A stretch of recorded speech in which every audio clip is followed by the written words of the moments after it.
né? E aí a gente fez uma seleção e fizemos o tal do livro que chama-se Transformar o Jogo. Eu tenho uma formação muito boa em marketing do esporte, né? Eu tive envolvido com Olimpíadas, com Copa do Mundo, e, enfim, todos os grandes eventos do esporte que acontecem no mundo. Esse também está esgotado, porque eu banquei 100 exemplares, a editora me deu uma volta, só entregou 35, até o dia que eu pedi que me mandasse pelo menos um, para eu ter um, sabe, eu fiz esse aqui eu fiz. E é isso. Agora, o estágio desse livro, eu estou processando a editora para ver se eu consigo tirar os direitos autorais, denunciar o contrato, e aí sim poder publicar as outras coisas que eu tenho. Eu tenho mais 3 livros escritos, e hoje estou escrevendo 2 livros para uma editora. Uma editora me contratou para fazer 2 livros, não como ghostwriter, mas como escritor mesmo. E aí, essa a minha história, as minhas travessuras, né, Zuleika? Vou passar para a Zuleika aqui. Travessuras gostosas. O que falar quando a gente começa a escrever um livro? Eu fui desafiada em 1988 por conta do Código de Defesa do Consumidor. Lembra disso? Pois é, na época Saraiva, a editora Saraiva, eu tinha pessoas que conheciam lá e falaram: olha, nós precisamos ter um livro que fale sobre o Código de Defesa do Consumidor, que não vai ser esse nome, vai ser atendimento ao público, e o livro tem que ser feito dessa forma. Capítulo 1 tinha o título, tinha um espaço para o texto, tinha um espaço para uma imagem, tinha que fazer tantas questões, tinha que fazer tantas perguntas, era todinho estruturado. Eu nunca tinha escrito na minha vida. Então, imagina que você pegar um livro que já está formatado, que você não tem opção de fazer nada, você não tem que usar criatividade, e na primeira página que eu começo a escrever, eu tenho milhões de ideias que eu não posso colocar no papel. Essa foi a minha primeira experiência como escritora. Fiz o livro. Tenho que agradecer muito ao pessoal da Saraiva, porque esse livro, até hoje, ele é indicado. Quando alguém vai fazer algum concurso público, está o meu livro como referência. Então, tirando o ano de eleição, que não pode ter concurso público, todos os anos eu tenho faturamento na minha conta por conta desse livro. Então, essa foi minha bonita para fazer e maravilhosa para poder ficar milionária, para poder a gente conseguir conquistar isso. Então, quando alguém te convida, e nós tivemos o Marcel já falando aqui, né, para convidar para escrever um livro, pois é, a gente nunca sabe o que ele vai fazer. Falando nisso, pode já pedir aqui oficialmente, porque daí não tem como falar, não. Olha, nós temos aqui o nosso querido superintendente Paulo Maia, nós temos um pedido, não vou falar que reclamação, tá? Como a gente falou lá atrás. A gente tem um pedido. Mas você não tem certificado. Ele está querendo a associação de quem não tem certificado na vida. Você está me entregando aqui à tarde certificado, tá? Tá? Só para você saber registrar, tá? Então. E aí, assim, a gente comecei a escrever. E tá aí, não parei mais.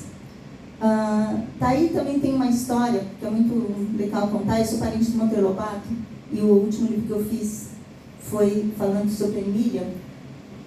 Quando a gente era criança, a gente até ouvia alguma coisa de Monteiro Lobato. E aí, depois de um tempo, a gente começa a ficar mais grandinha, e a gente começa a entender tudo o que aconteceu. A família do meu pai vem do Tubarão de Paranal.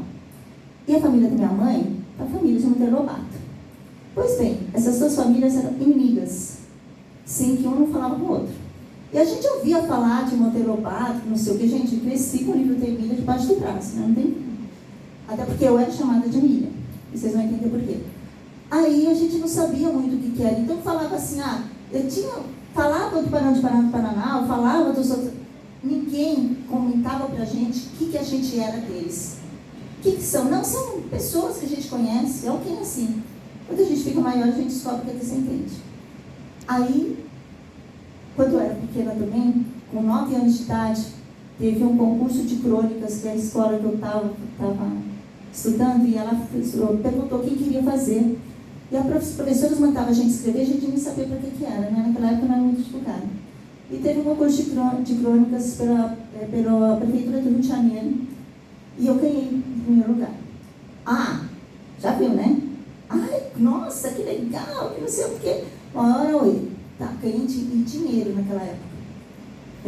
Nem sei o que meu pai fez com o dinheiro, não lembro, nem acho que eu nunca perguntei para ele, tá? Sinceramente, agora que eu estou falando, o que foi feito com o dinheiro? Sei lá, deve ter me dado algum brinquedo, alguma coisa. Enfim, o importante era que estava lá. Depois disso, apareceu um monte de outros concursos, eu era. E nessa época eu não sabia que eu ia ter sentença. Tá bom. Passou, a gente casa, a gente trabalha, a gente faz um monte de coisa. Só em 88 que eu fui relembrar que eu tinha uma vontade de escrever. Aí comecei e não parei mais. Hoje eu tenho 18 livros publicados, 5 são autorias próprias, todos os quais de mim com muito orgulho, e mais de um livro, porque quando você escreve o primeiro, você percebe que você tem outras histórias para contar. Então eu estou não vou nem lembrar de falar todos, mas eu estou no Guaxinim da Fé, o primeiro que eu fiz foi Palestrante, estou no Mentoras, estou no Uli, estou coordenando uma obra, se tiver alguma mulher aqui que queira contar a sua história, Mulheres na Vanguarda, se alguém quiser, a obra está aberta, já veio com os rostinhos falando, vou adorar estar com vocês.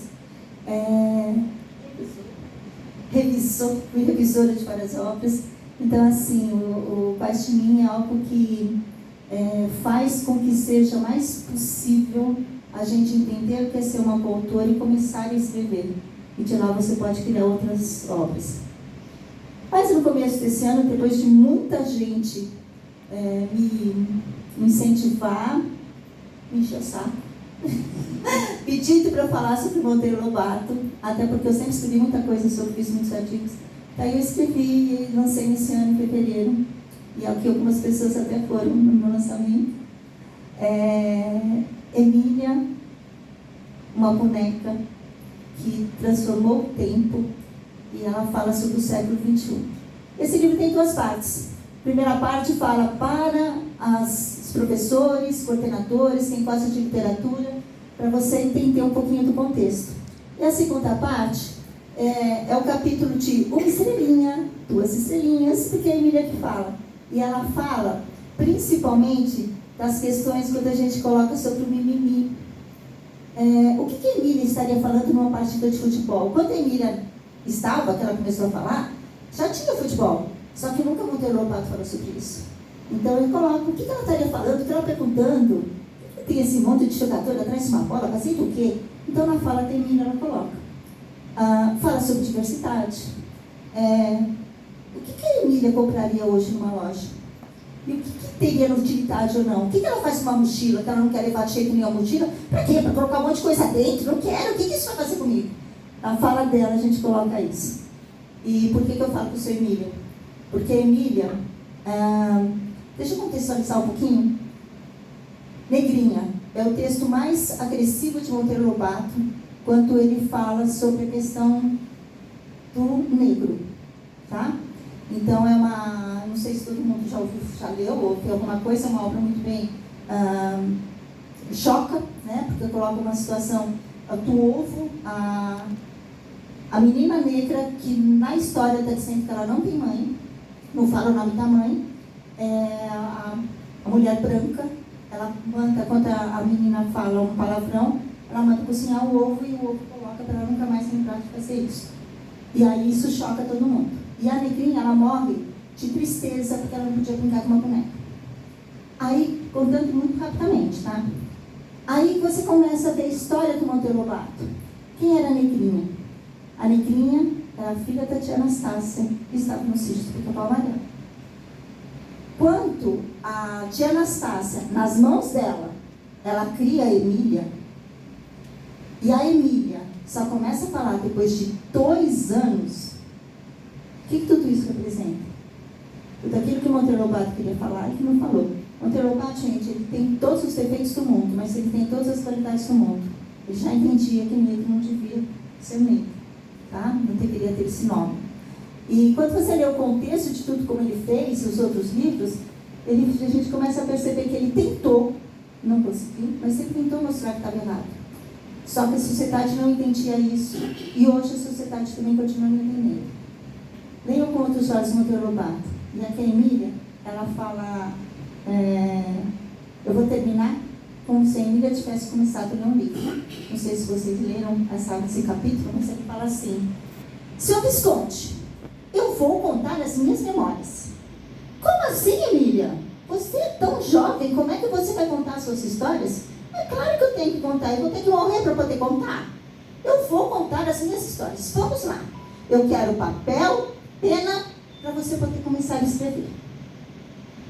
Aquela cara do Visconde, ele sai, toquei, foi lá, pega e vem. Pronto, Emília. A Emília começa assim: coloque um ponto. Mais um. Não, está muito longe a pata. Coloca um latinho do outro.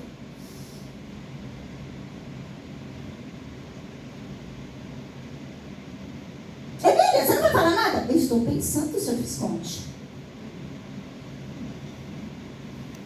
Tá bom, põe mais um ponto. Já sei.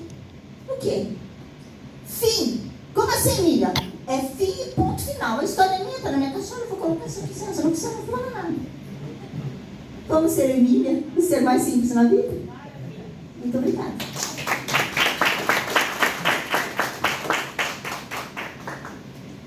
Que prazer estar aqui do lado da Emília. Paulo Maia, prazer, né? Nos acolher com tanta assim, generosidade na sua casa. E assim, os amigos que estão aqui, né? Meu filho está aqui, acompanhando, né? Um parceiraço. Tem meus grandes amigos também que estão aqui no processo de desenvolvimento, estão meus convidados aqui. E Priscila, tive o prazer de conhecer hoje, já conheci o Luiz Serrano, outra graça. Perceba aqui que existe uma característica que nos une aqui. Que dedica a sua vida para fazer esse tipo de trabalho, para ter o prazer. O prazer de escrever um livro, eu falei do Hélio, também do Beto, né? São aqui dois parceiraços, né? Estão no processo também de encontrar um caminho para proferir palestras. E também, porque nós já apontaram a sementinha para escrever os seus livros que eles escreveram ainda. E o prazer que não só de escrever, mas o prazer do que esse livro, na verdade, faz. Porque uma coisa que acontece assim, uma vez eu ouvi o seguinte: na verdade, o livro, ele começa quando ele acaba. Você tem um livro que, de fato, ele começa. Porque aí, de fato, ele começa a se propagar e compartilhar as suas ideias que você tem tanto esforço para colocar no papel. É o prazer de uma maneira de impactar, de servir as outras pessoas. É isso que faz o livro. Esclarece. Tem um trecho de José de Alencar que não fala sobre o livro, mas fala sobre a palavra, que é o que compõe o livro.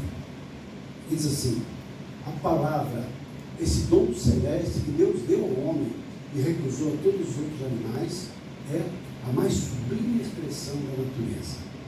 Revela o poder do Criador e reflete toda a grandeza da sua obra divina.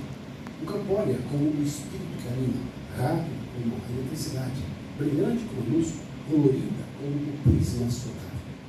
Apodera-se do nosso pensamento e o esclarece instantaneamente com os raios de inteligência que levam no seu ser. E vai um trecho, fantástico. Mas reflete bem o que contém o livro. Estímulos para que as pessoas possam aprender, se desenvolver, se divertir, chorar, se emocionar. É o que faz o livro. E quando uma pessoa faz isso com o prazer de fazer, pensa assim que não há dinheiro no mundo que pague essa satisfação, esse prazer. Claro que é importante também pelo lucro, no retorno do investimento, essas coisas. Eu sou apaixonado por comunicação desde cedo, um pouco da minha história. E desde cedo, quando eu estava hoje numa entrevista, no bate-papo, perguntaram sobre como é que você começou. Eu me lembrei e falei: puxa vida, eu sou apaixonado por comunicação, sempre fui. Desde pequeno, ganhava as minhas notas, a gente chamava primário, né? Depois ginasial, depois colegial, deu tempo. Creio que alguns de vocês também. Nem todos. Então, ganhava minhas notas em português, reforçava minhas notas com aulas de leitura. Então tinha o prazer de me levantar e assim, né? Que assim foi, né? A outra